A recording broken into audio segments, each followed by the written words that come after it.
খাইতে আসলাম নাকি হচ্ছে জাহান্নামে টিকিট কাটতে আসলাম, মানে নিজে বুঝতে পারতেছি না। অবস্থা করুন অবস্থা। গোসল শেষ করে হচ্ছে উঠলাম, এখন ড্রেস চেঞ্জ করলাম। তবে এমন ক্ষুধা লাগছে, পেটের নাড়ি ভুড়ি ব্যথা করতেছে, মানে পেটের ভিতরে খুব বেশি ব্যথা করতেছে। তো এখন এখান থেকে বের হয়ে হচ্ছে যাব মসজিদে, জুম্মার নামাজটা পড়বো, নামাজটা পড়ে হচ্ছে যাব গোলামের হোটেলে। যাই যে দেখি কি অবস্থা, কি কি খাবার অ্যাভেলেবেল আছে, যা পাবো তা খাবো। তবে চিংড়ি মাছটা আমার ফেভারিট, সেটা খেতেই যাব, এই আর কি। যাই।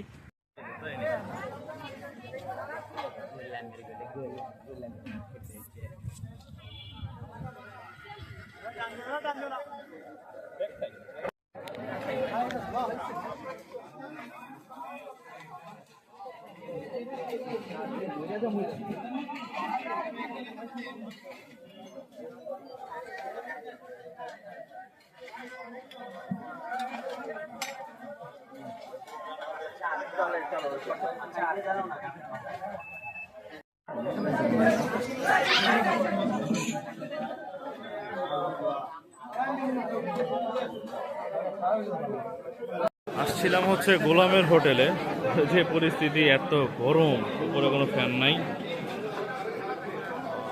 প্রচুর গরম। এখানে বসে মানুষ খাচ্ছে, মানে কেমনে খাচ্ছে দেখি, ক্রাউড বলে কথা, খেয়ে দেখি কি অবস্থা। দেখা যাক, কিন্তু খাবারটা অনেক লোভনীয় হবে এটা মনে করা যাচ্ছে। দেখা যাক কি হয়। কি অবস্থা হোটেলের? এত মানুষ, মানে বলার মতো না, প্রচুর মানুষ। কি অবস্থা গাজী সাহেব? বন্ধু, খাবার কেমন হবে যায় না, কিন্তু এত ক্রাউড, তাদের উচিত ছিল অন্তত এই গরমটা খাওয়ার করে। ওরা সামনে রান্না করতেছে, তো ধোয়াটা প্রচুর ঢুকতেছে, গরম এটা বের করে দেওয়ার মতো কোনো ব্যবস্থা রাখলে এত গরম লাগতো না। গরমের অবস্থা খারাপ, প্রচন্ড অবস্থা খারাপ। দেখতেছেন তো অবস্থা কি। আসছিলাম হচ্ছে গরুর মাংসটা খেতে, চিংড়ি মাছটা খেতে, তো চিংড়ি মাছ পাইছি আলহামদুলিল্লাহ, গরুর মাংসটা নাই। রান্না হচ্ছে, বললো রান্না হইলে দিবে। আপাতত নিচে হচ্ছে চিংড়ি মাছ আর হচ্ছে মুড়িঘণ্ট, এই আর কি। খাওয়া শুরু করি, বিসমিল্লাহ। মুড়িঘণ্ট খেলাম, আলহামদুলিল্লাহ খুব মজা। এখন হচ্ছে চিংড়ি মাছ খেলাম, মানে বলার মতো ভাষা নেই, খুব মজা। এত গরমের মধ্যে বসে খাচ্ছি, অবস্থা তো দেখতে পারতেছেন। তারপরও যে এত মজার খাবার খাচ্ছি কিছু মনে হচ্ছে না, এই আর কি। আলহামদুলিল্লাহ।